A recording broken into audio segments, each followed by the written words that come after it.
Wishes are a category of cards that bring other cards into the game from outside the game. The effect's roots go way back to Arabian Nights with Ring of Maruf, and reappeared in 2002 with its namesake cycle in Judgment.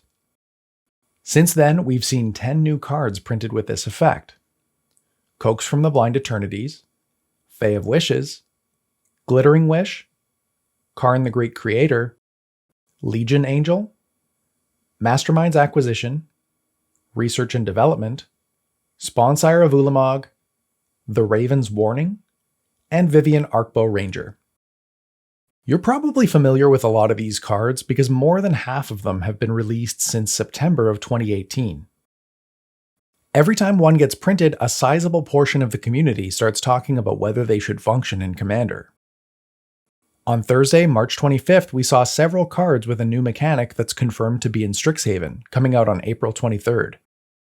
Learn functions like a wish that can only grab cards from outside the game with the specific card type Lesson.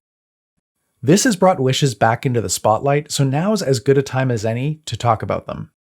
I'm Jim, I'm your Spike on the mic, and today we're talking about wishes in Commander.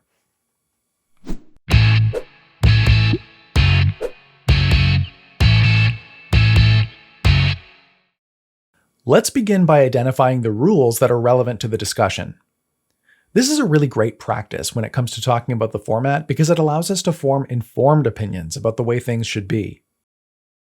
Wishes deal with cards that are outside the game, and the comprehensive rules describe what that means in Rule 400.11, and I quote, "An object is outside the game if it isn't in any of the game's zones. Outside the game is not a zone." 400.11a. Cards in a player's sideboard are outside the game. 400.11b. Some effects bring cards into a game from outside of it. Those cards remain in the game until it ends. 400.11c. Cards outside the game can't be affected by spells or abilities except for characteristic defining abilities printed on them, and spells and abilities that allow those cards to be brought into the game. There's also section 3.15 of the Magic Tournament rules, which state, and I quote, "Certain cards refer to a card or cards you own from outside the game. In tournament play, a card you own from outside the game is a card in that player's sideboard," unquote. Commander has a pretty loose connection to the MTR. It's essentially non-existent. It might provide useful guidance for your group in some situations, but it's not officially a part of the format. That is to say, if you're not playing in a tournament format, you're not bound to play by the rules of the MTR if you don't want to, but there's a lot of common sense in there that's helpful. So where does that leave us with respect to wishes? Well, 400.11a lists a sideboard as being a place that cards can be that exists outside of the game, but it's not the only place that cards can be when they're outside the game. This means that at a base level in non-tournament play, wishes actually do work. If you're playing Two-Headed Giant or Kitchen Table Constructed, you can literally get up from the table, grab a shoebox of cards from your closet, and grab whatever you want. There's one catch though. Right at the beginning of Section 9 of the Comprehensive Rules, there's Rule 900.1, which states, "This section contains additional optional rules that can be used for certain casual game variants. It is by no means comprehensive." When you go to mtgcommander.net, you'll find the format rules for Commander. They're listed here in plain language so people can easily find and understand them. One of them, Rule 11, is not in the comprehensive rules. Here it is. Parts of abilities which bring other cards you own from outside the game into the game, such as Living Wish, Spawnsire of Ulamog, and Karn the Great Creator, do not function in Commander. This is pretty explicit. It doesn't work in our format. Now, before we all grab our pitchforks, I want to establish one thing. And if you've been following this series, it's something you've heard before. Not every card needs to be usable in every format. We touched on this a little in the last episode about Infect, but not every card functions the same way in every format, and that's okay. As a recent example, Legacy and Vintage inherit a lot of the cards that get printed for Commander. Things like Arcane Signet and Command Beacon are legal in those formats, but they don't actually do anything. Likewise, in Commander, things like Garbage Fire are technically castable, but their functionality rests on things that don't exist outside of Draft. I haven't even really seen anybody suggest that these cards should do something other than what they do right now. It's pretty evident that changing the rules of those formats to accommodate mechanics that weren't designed with them in mind would cause more problems than it would solve. Now, you might be thinking, that's different. In that example, the cards work as written, and nobody has gone through the exercise of carving out space in the rules to make them work. In Commander, though, we've done the opposite. The cards would work, but for Rule 11. The Rules Committee has carved out space in the rules to specify that they don't work as written. So why is that? Well, it turns out there's two main reasons. First, let's imagine a world where wishes work as written. You cast Glittering Wish, and the game rules allow you to grab any card you legally own from your collection that's not currently in a game zone. It's totally possible that the vast majority of players will do this responsibly. They know what they're going to get, and they've got it handy. It's in their deck box or next to their playmat or whatever. I have no idea how big my personal collection is, but I'm going to ballpark it at about 30,000 cards. I actually have no idea if I own certain cards because probably 75% of them aren't sorted or cataloged. They're not bulk either. In fact, last weekend I brought a 4-row BCW box to my LGS and found out that I had about $360 in trade value in it.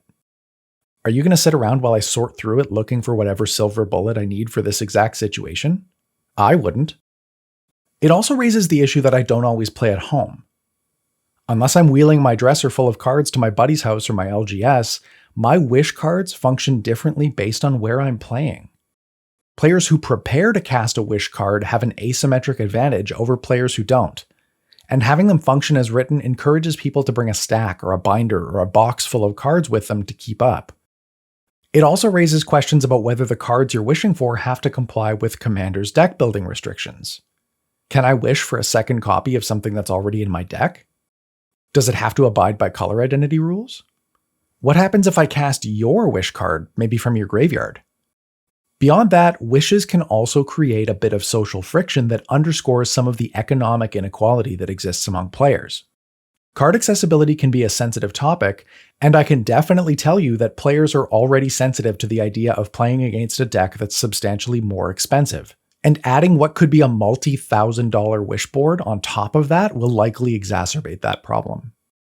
This is a big part of why the MTR restricts the definition of which outside the game cards you have access to when you wish for something.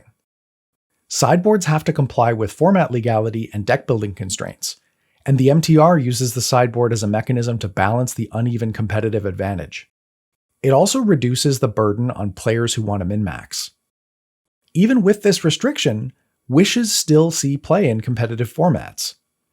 I don't follow the legacy meta, but I do know that at some point, and this may still be the case, it was common to use wishes as a tutor effect, and the driving force behind the more recent wishes is to function in best of one and limited play on Arena. Thinking back to my first episode in this series, titled Commander is Different, I explained one of the concepts that underpins Commander as a format. It's different from tournament-oriented formats. The lack of a sideboard in the format is a deliberate decision to create some daylight between Commander and formats that explicitly encourage maximization of win percentage. After all, that's what a sideboard's for, conceptually speaking. It's a skill-based game mechanic that allows people to make limited changes to their deck on the fly to maximize their chances of winning. By and large, that's not the environment that the Rules Committee is looking to cultivate, so sideboards are a piece that work against the format philosophy rather than in service of it. So when we imagine a world where wishes work according to the comprehensive rules, something like MTR 3.15 becomes necessary. And taking a big step closer to the way that tournament-oriented formats are structured doesn't appear to be worth it when the benefit is a pool of only a couple dozen cards. So how do wishes fit into all this? Well, it depends on your reading of the rules, honestly. If you want to be pedantic about it, you might argue that Rule 11 isn't in the comprehensive rules, so you're free to play wishes as you please. As a disclaimer here, though, I do want to point out that being right about obscure rules technicalities doesn't guarantee that you'll have a playgroup who's willing to welcome it or even tolerate it. A holistic understanding of the rules acknowledges that Rule 11 is there for a reason, and you should talk to the people you're playing with to feel out how comfortable they are playing with that kind of mechanic. The way the rule is structured right now allows players to opt in to playing wishes. If you have your heart set on playing Sponsire of Ulamog to grab an Ulamog from the Blind Eternities, here's my recommendation. Build the deck and talk to people about why you're excited to play it. From my experience playing Commander, people are generally pretty receptive to reasonable deviations from the rules as written when you're not doing it exclusively to maximize your win percentage. If I walk up to a CEDH table and tell them I want to play Flash, there's generally a feeling of resentment because other players feel like they're at a disadvantage. If you're playing Flash, why can't I play Gristlebrand, they might say. But if I walk up to a table of strangers and say, hey, do you mind if I play Elbrus the Binding Blade as my commander? I just really love the card and the deck is super fun. I think there's a better than 50% chance that the table agrees to it. I could be wrong, but that's my sense of where people tend to draw the line. To tie a bow around all this, I think that although the Commander Rule 11 should appear somewhere in the Comprehensive Rule 903 for consistency's sake, the rule itself is pretty sound. As it stands, not allowing wishes in Commander prevents the need for implementing tournament-oriented rules, encourages pre-game discussion about what people are comfortable with, and doesn't add to an already heavy backpack at F&M. As always, if you want to contact me to talk about the contents of this episode, you can reach me on our Discord. If you're watching this on YouTube, the invite code is on the screen, or you can click on the link in the video description below. You can also reach out to me on Twitter at JimTSF, or email the Spikefeeders directly at thespikefeeders@gmail.com. I'm Jim, I'm your Spike on the mic, and thanks for talking about wishes with me today. Hey, thank you for checking out the Spikefeeders on YouTube. If you're not subscribed yet, make sure you hit that subscribe button before you close the window, or you can click on this link to check out our other great videos.